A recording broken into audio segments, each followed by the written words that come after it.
लक्ष्मी सुरु हेर्नु दाइ अब यो भाउजू भयो भने जसरी हुन्छ ला पिटेर हुन्छ कि कुटेर जे गरे भने चाहिँ ऊ घरबाट निकाल्ने हो अर्की राम्री गति भाउजू भित्रै भएन हो कि नाना अब चाहिँ त्यही गर्नुपर्ने भयो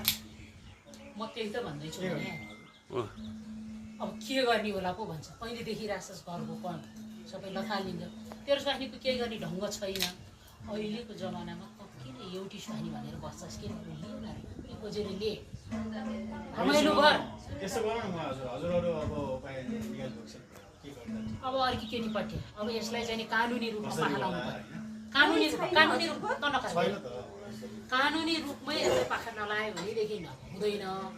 फेरि अप्ठ्यारो खेप्नुपर्छ अब यसलाई कानुनी रूपमा पाखा लगाइसकेपछि एउटा भनेकी जस्तै घर सौदी परिवार सौदो भनेको मान्ने ज्ञानी असल केटी ल्यायो ल त तयार हो यसको लागि मैले भन्दैछु हुन्छ मम्मी हुन्छ मम्मी अब हजुरहरू नि अब राय सल्लाह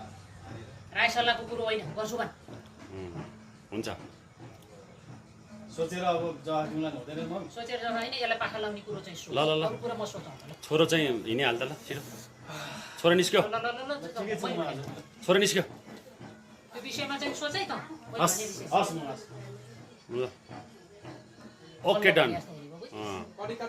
ल कटिङ काटौँ ल सोचेर गर्छु